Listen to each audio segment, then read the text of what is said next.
of a Saturday night. But I can't help. He's a rebel and you'll never be any good. She's a fool. Two girls for every boy. If you need someone to count on, come a little bit close to your mic kind of man. Got a dance. Hi, Art Fein here, Art Fein's Poker Party, coming to you from Hollywood with a very special guest. First time in ever on our show, Mr. Hal Blaine. Hal, welcome to the show. Thank you, Art. My pleasure. We're very glad to have you here. Alongside us doing the talking and interviewing. Oh, we're not going to be doing it. We're just going to be listening. Paul Bodie, a well-known drummer also, Oh, well, among a select circle. yeah. And Skip Heller, a man of many talents. Among them, guitar virtuoso, a producer, and cool guy from Philly. Why, Welcome, thank you. Welcome, Skip. But we're here to talk to Hal Blaine. I've been looking forward many, many years. I've been anticipating and wishing to have this happen, and then Skip facilitated it by getting over Hal for me, and here he is. Hal's drumming is on. What did you say? What would you say? Every record. Yeah, every record ever recorded. But we are limited to every record produced in L.A. in the past 30 years, but that's not true because But She's a Fool is a New York He record. goes to New York too, right? I don't know what you're talking about. The Leslie Gore record. Why would that? Leslie Gore? Is that a New York record? She's a Fool. Wasn't that a New York record? Was that on the tape? Yeah, it was on the Right at tape. the very end there. Well, then it's something that I did with Quincy out here. Oh, it was So out I here. get- Well, Don't make a fool out of me.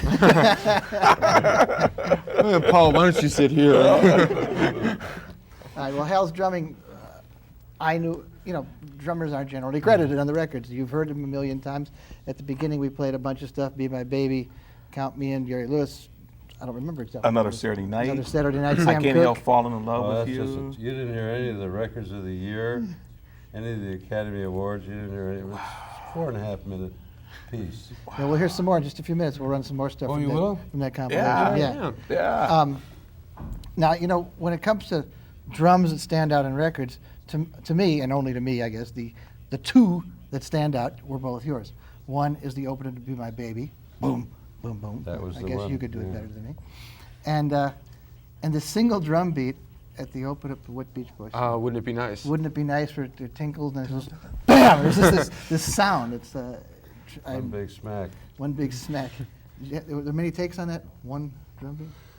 I don't think so. Although Brian used to like to do a lot of takes, I think because Phil Spector used to do a lot of takes, and Brian was kind of emanating Phil Spector in the beginning, until he took over on his own. Well, speaking of the beginning, your whole life story, of course, is covered in your book, Hal Blaine, and the Wrecking Crew. The Wrecking Crew being the name of the studio musicians that you hung around with Yes. primarily in the 60s and 70s. All and the guys constituted guys one. Right. We have an 800 number you could call for information about this after the show. I know that in the very early years when you were, I guess, a teenager doing stuff with local small bands, you ended up in a band with Tommy Sands? Yes, that was my first introduction to rock and roll, actually. Excuse me, it was actually rockabilly. Yeah? And through a series of events It's here in L.A.? here in L.A., I was working in Hollywood at the old Garden of Allah Hotel, and Tommy, one of Tommy's managers, came in. He was about to sign with RCA? Campbell Records. He had just done The Singing Idol, a big television show that Elvis was supposed to do, but Elvis went in the service. And so Elvis's manager, Colonel Tom, got Tommy Sands to do it. He had also been managing Tommy Sands, who was a brilliant singer and actor. Tommy was quite an unbelievable kid. And I really didn't want any part of rock and roll. And I went to the hotel, they paid me well to he said, just do this audition. It was one of these guys, He said, just do this audition, we'll pay you good. And when they hear your band, we know you'll cut it, then Capitol will sign Tommy, and then the rest will be history. Then you can leave. You don't have to, play with them. Well, I met Tommy, and I started talking to him, and I met the guys. They were kids. They were probably 16, 17. I was probably 28 at the time. I was the old man of the group. Well, it turned out that that Tommy Sand's father, Ben, was one of my piano teachers in Chicago. So it really kind of became a family type thing. It was just incredible. And of course, Tommy, to this day, I see him, I love him to death. He lives right here. Does that mean you were on Teenage Crush? No. Yeah, I think I did Yeah? do Teenage Crush, Yeah? yeah. Wow. Unbelievable. That's a guy you ought to talk to one of these days. Tommy's a terrific guy. He's been on once, actually. Oh, he has Yeah, been? Oh. we'll have him again, though, because he's really terrific. All right. So when you Anyway, the rest was history. I started working with Tommy. We traveled all over the world doing concerts. He was like the major teenage idol. And it turned out that I was managing, road managing and conducting for him at times with the big orchestras and playing drums, of course. And we had just an incredible number of years. Of course, we were all at the Ambassador Hotel at the Coconut Grove when Tommy met Nancy Sinatra and they fell in love. You know, she was looking at her dad up on stage, you know, so he's 17-year-old, the new Frank Sinatra, sort of.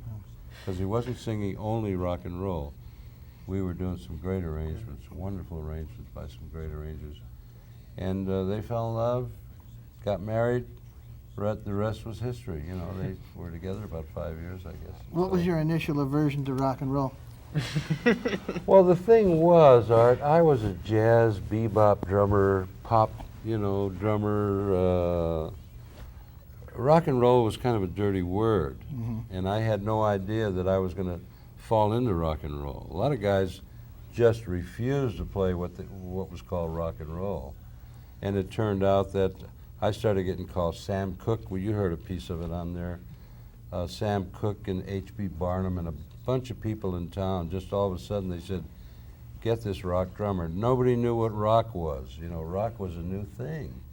And there were movie people, producers who wanted a little bit of rock and roll music in their movies. The commercials wanted to start using a little bit of rock and roll in their commercials. And all of a sudden, I mean, my phone never stopped ringing. I had to have a secretary. I had to have a guy that took care of my drums. He's been with me. This is his 33rd year taking care of my drums. And we're still doing it. And obviously, I was kind of forced into it, but I fell in love with it.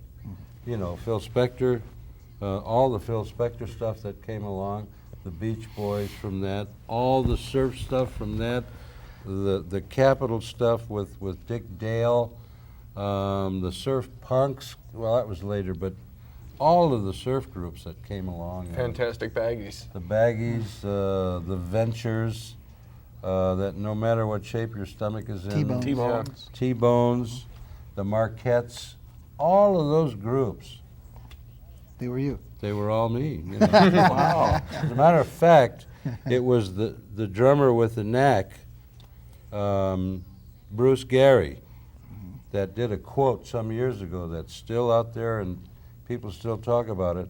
He was on an interview one time and he said, my biggest disappointment was finding out that a dozen of my favorite drummers were Hal Blaine. And people still use that, and I still use it.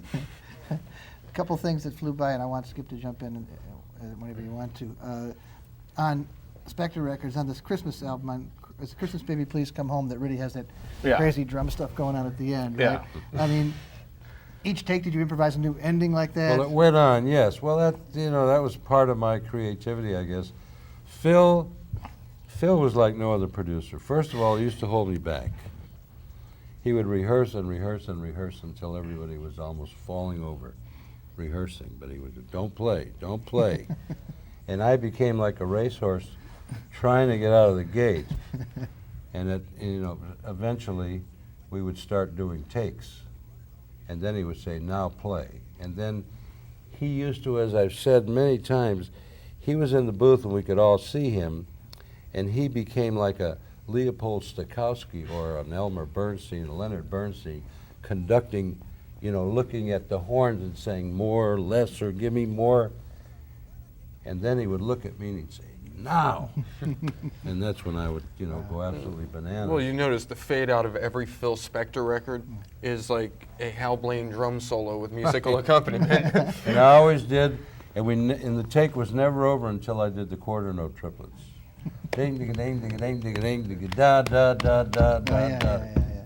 I know that. Then finally the record was over. What about Good Vibrations? That thing was patched together, we know, from many, many different takes. We did many sessions on that particular song. Sometimes we would work 5 minutes with Brian, and he'd say, that's all. And sometimes we'd work for several hours while he was putting it together. So you didn't kind of initially lay down a track that they went off of. He'd get a new idea, you'd come back and do it a different way. Exactly. I was Brian's contractor for the Beach Boys. And obviously I did all the paperwork for those guys, and I'm still doing it. We just did Brian's new record. Oh, really? It's called Everything I Need. It is a magnificent record that he did with his daughters, Wendy and Carney. Wow. And I just read in the Beach Boys fan club thing that it's coming out very shortly. Incredible. I have a more general, not having to do with any one of these, 9,000 hit records. You know, we all know that there were all manner of really good drummers with good time who could read, who could figure out what a producer wanted. How come you got to be the guy? Well, I don't know. Perhaps some of it was just my getting along with everybody. I had a kind of a comical nature. I would do jokes. I kept the guys at ease, I think. Rarely did we do sessions without passing some jokes around. The guys, not only me, guys came up with jokes. Producers loved to laugh. And if everybody was loose. You see, when we made records in those days, gentlemen, we made them not to be so intricate and perfect that they were absolutely perfect. We made them to feel good.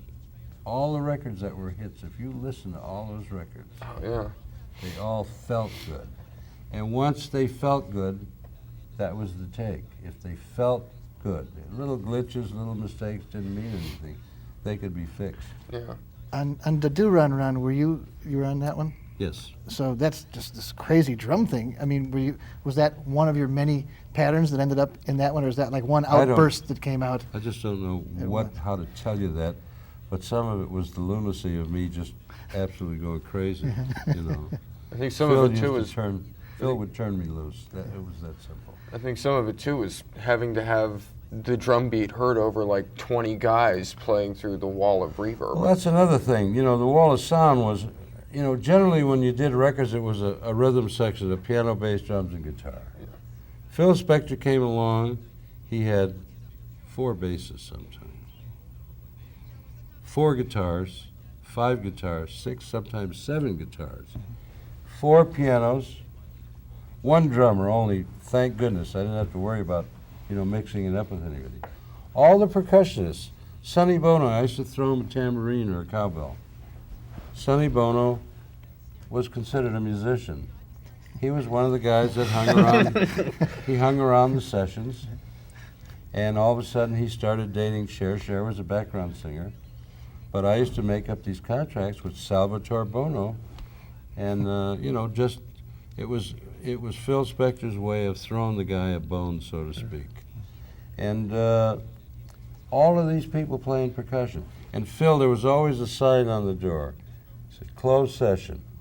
And anyone that stuck their head in, Phil would grab him and drag him in and say, Hal, give him a tambourine, give him a... Everybody was playing percussion. Absolutely amazing. So a lot of the famous drum parts. Plus, all the strings. Yeah. That would overdub and overdub, plus the horns and the saxes. Steve Douglas doing those great chicken solos. And Well, that's what I'm saying, though. On something like the Do Run Run, you couldn't just play the hi-hat and the snare and expect to be heard. It wouldn't cut with 30 guys going on around I never it. worked that way with Phil anyway. I had a particular way that I played drums for Phil, and it was the same way that I played for the Beach Boys. The snare and the tom on 2 and 4. Exactly. Rarely used hi-hats and cymbals. Yeah. One of those things. If you've got that audio tape, can we play another 30, 45 seconds of the thing we played on the way in? Just cut back in where we left off, and we'll know it when you start playing it. We just want to talk about some of these records, baby. Oh, that's the beginning again. Well, anyways, there's Be My Baby. Well, we got to listen to Be My Can't Baby really hear again. it, As long as they could Can hear we it. hear As long one? as they could hear it at Oh, home, we'll be okay. all right. How do we know they're listening at home? the day after this runs, I get 5 calls on my machine. The Huron Run is on there. You know, all those songs we were talking about. Jane and Dean also. If you need someone to count on, come a little bit close to your mic. Jane and the Americans. I always thought that was East Coast, New York side. Was Jane and the Americans? No idea. Oh, yeah. They do run, run, run, they do run, run. Wow. Okay, this is Wow. it too. Wow. That I didn't know. Huh. So you did play on that Me and the record. Kings.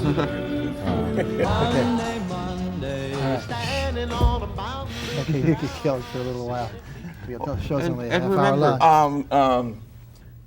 See, everybody talks about "Be My Baby" as the great drum lick opening. See, for me, well, I like that. I mean, but he's a rebel. The opening thing to that. That's always just that. You know, that whole thing has always killed me. Were I any, mean, Phil, it scared I me. have to hear it. I Scared can't me. remember. Yeah, I mean, it just it scared me. were any Phil sessions in New York for you? I know he had a few, but were you on Not any of that I those? was on, you no. weren't. My only work in New York was Simon and Garfunkel when I would go back and do their sessions. So when you played with Burt Bacharach, that was out here. I was out here. And Simon and Garfunkel, you were on many of the records, or all of them, or Simon and Garfunkel, during their heyday, I guess I did just about all the records, up through and including Bridge Over Troubled Water, which ends that particular tape that you're listening to, one of the great records. Was one thing I always wondered, what was the hardest thing you were ever given to play? The hardest thing I ever looked at was happened to be Burt Bacharach. Oh, What the World Needs Now. Yeah, I took one look at that part and I said, there's no way that I could play it. And I went in to Burt and I told him, and I said, this bridge that you wrote in 3/4 is really, really, I said, I could never play it in a million years. Was I it mean, all just 30-second note? exactly Buzz roll through? 64th notes that just never stopped. Or 128 notes, I don't know what they were. And he just said, oh, do what you want to do, Hal. It was just one of those thoughts, you know. And we messed around, rehearsed. But for the take, and this was with brushes, and now it sticks where you can bounce. So I thought I would try it, and we got through it. It came out perfect, and that was the take, and they loved it. So it was, Lord, we don't need another mountain. I mean, you know the song goes on and on okay. and on. It was just one of those things where somehow I held myself. No drugs, nothing, no booze. Somehow I did it with brushes. by the way, you're talking about the Jackie DeShannon or Burt Bacharach? The version. Burt Bacharach version. Bacharach, yeah. For the A&M record of it. That's the house, the one with "House Is Not a Home" on it. Yeah, because the New York record of it is Gary Chester playing, and you can definitely tell Gary Chester because he throws in every bell and whistle. I never knew Gary. Yeah. The other thing I always wondered is, who did you never work with that you wanted to work with? Was there some producer that? Oh, there were a lot of people. There were lots of people that I would have liked to work with. There were New York people. I couldn't tell you right offhand. We don't have the time for me to sit here and start thinking. You were on a lot of Sinatra sessions too, right? Did Sinatra's Only Gold, Strangers in the Night was his only true gold single. Did a lot of records with Frank from the time.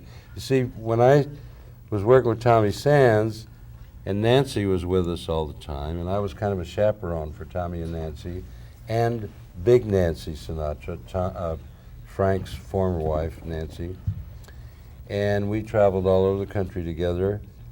Naturally, I sort of became a part of that family, you know. So it's long stories of how I met Frank Sinatra. It's in the book, actually. How I met Frank Sinatra on the telephone. Das Book. Met Frank on the telephone calling from Germany the night that I met him. And it's just a long story. And the very first session that I ever did with him was a record called Come Softly to Me, I believe was the name of it. Beautiful song. Now, is it true that you wore tuxedos? No. I heard that the first time everybody No, wore tuxedos. Never. Is it true that Glen Campbell actually used a capo to play on Strangers in the Night? I have no idea if Glenn did or not. I don't even know if Glenn was on the session. He was on the session. I know that we kind of caught Glenn This was before Glen became a big star. When we were doing a Dean Martin session, and we all did all of Dean Martin's records, and we were driving home that night. It was about 2 in the morning, and I was switching stations. I heard Glen's voice, and he was doing in those days, KLAC, I think, was the country station. Yeah. He was doing an interview with a country guy, and he was saying, yeah, I just finished a session with Dean. You know, me and Dean, we're out there playing golf all the time. And I mean, he really came off like he was very tight with Dean. He didn't know Dean Martin any more than anyone did. So the next morning, we're all in a session. I said, hey, Glen, when are you and Dean going out here? He said, did you hear that? Who heard that? Nobody heard that. Everybody heard Hey, it. lest we besmirch Sonny Bono's musicianship, you're actually playing on a Sonny Bono composition here. Well, he actually Well, played on the it's, first. I got- Yeah, I did a you, lot of babe. Sonny and Cher's stuff. You know, I Got You, Babe, right? Yeah, It's Needles and Pins. But you were also on Glen Campbell's first single on Capitol. I have no idea. Guess I'm dumb. It's a Pet Sounds outtake. I have no Yeah. idea. We got it. There but were a wait. lot of Glen Campbell stuff. So were you on the original Needles and, Jackie DeShannon's Needles and Pins? You know, I don't Yeah, know that's, if yes, it says. Oh, okay. Yeah. Wow, So we're yeah, on every yeah. time. Maybe I don't see every time that you walk in the room on here though. No, that was cut in England Oh really? because that's Jimmy Page on guitar. Okay. When otherwise a very good record. Hey, So- you were, but when I would hear, see, I didn't know who you were when I was a kid, listening to these things, but you're one of my inspirations for taking up the drums. Oh, thanks. Yeah, I heard that and I said, wow. But I can't- didn't you get any Spector records? Didn't you read the notes on the back? Because I No, know not you- on the singles. Not on the singles. but in the I didn't buy albums. No. Singles were too little for credits. Credits. But Yeah, except for the engineer and the producer. Yeah, I guess. but Because the first one was a Christmas.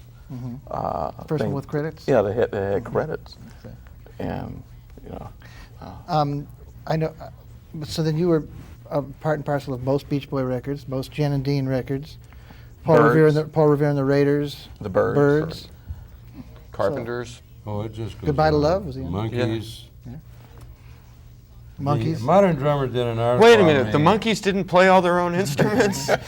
Modern Drummer did an article on me some time ago, and they researched 175 groups and singers that I replaced.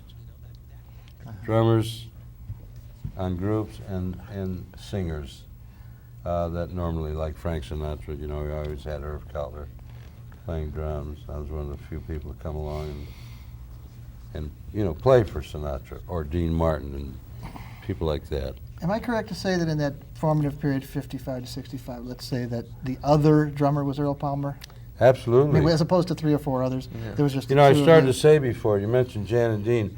Earl and I always did Jan and Dean together. We played double drums. We had identical kits. We made our drum parts exactly the same. So you wrote out the fills and everything? We wrote out every note that we played. And we played together, except for the live performances that I did with them. And then we did the great pilot that, unfortunately, and Jan had his accent. But we were all signed to 20th Century Fox as actors. And I had worked as an actor at Paramount, at Disney. What movie might we see you in? Well, Babes in Toyland at Disney. and you know who's starring in that? Tommy Sands. Tommy Tommy Sands. Sands and Yeah, Annette, Annette. who was a sweetheart. Is this And kind of a I- Red West kind of role? And or I got was this- to no. Don't knock Red. No, I think it's fine. I'm just. I worked. They were just strictly bit parts, just walk-ons, walk-offs. I got very tight with Ray Bolger, who was a terrific man. He was a wonderful man, and he loved to fool around with drumsticks. He tap danced, and I'd tap dance. Skip was hipping me to a lot of current stuff about you, especially the klezmer scene or things like that. Well, the klezmer is just part of it. I just finished an album with Lauren Hart, wonderful album, with Mark Wilson from Phoenix, terrific guy. This new group, Pink Noise Test, did that. The Victor DiLorenzo new single that Herb Alpert signed him to. Victor was- DiLorenzo from the Violent yeah, Femmes? from the Violent Wow. Femmes. And the David Grisman stuff is just fantastic. What Grisman is doing. David Grisman is doing klezmer, and we're doing these shows, and we've been doing these shows all over the country. Did you ever see Mickey Katz? I never did. No, I never did. Art did. I I went may to. have seen him on television maybe in the real early days. I mean, not that he's the only klezmer guy, but he's Yeah. the most widely heard one, I guess. Uh-huh. I mean, I went to Hanukkah in Santa Monica in '79. Uh-huh. He had a show there with the Berry sisters. And, Uh-huh. Wait a minute, the Barry sisters were on that? I think so. Don't. That might be wrong. I'm trying to really overdo it by now. I'm name dropping now, so maybe I'll just stop with Mickey Katz. But so you're with Grisman Touring and just getting into this new area, we're- which you've we're never done doing, before. We right? did this album called, this album is called Songs of Our Fathers, magnificent album. And it's done so well that we, all of a sudden, we started playing all of these synagogues and temples and Jewish community centers have wanted us to come play this album. So we've been playing the album. Meanwhile, he's been getting me out to do some old Jewish comedy. You know, I have so many old, wonderful old stories. So I've been doing these stories, and they've been eating it up. Tomorrow I'm going to San Francisco, and I'm doing a comedy album. Are you seated? Do you do your own rim shots then? No. We will do. You know, I did a Beatles album that the Beatles interviews that I put all the percussion on. And that's what he wants me to do, Wait, is that that- type of thing. I mean something recently. No, Not this Ed is, Rudy? No, remember all This is in those the things? Probably 60s. came out in '64. The interviews with the Beatles. Don't recall the percussion on. I'm the sorry. Beatles interviews, yeah. Oh yeah, that drum roll on when John talked. Arthur. Well, I never A worked Lamalka. with the Beatles as the Beatles, but I did work with the Beatles individually. What George Harrison's That's were you something on? else. I wasn't on, I just did the stuff that George produced when we worked together. Ringo hired me to do his vocal album. Oh, the Sentimental Journey record. I have no idea. And Paul? I did And John, you're on the rock and roll album. the rock and roll album with John. Paul's the only one I did not physically work with, but he overdubbed on stuff that I did, and I overdubbed on stuff that he did. Well, we're going to continue this. There's a Kinda part. There's a did part it. 2 to this that will be coming up, and these two fellows will disappear. You got to play some more of that album. Couple Yeah, of I mean, that montage. I hope it's in the middle of the tape, and we can just go out on the rest of that montage of great Hal Blaine drum Because you'll parts. hear some of the stuff you mentioned. So thanks a lot. I'm Art Fein, Hal Blaine. Thanks for being here. We're going to do another one. Thanks, Art. Next week. Thank you. Next week. We'll Next see you week. soon. See you guys later. Maybe we're not in the middle of the tape. Maybe we're at the beginning again, but I'm sure there.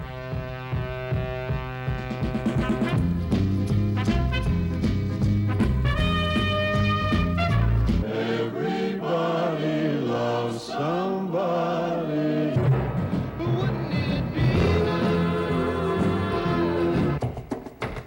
Celia, you're breaking my heart. Hold me, hold me.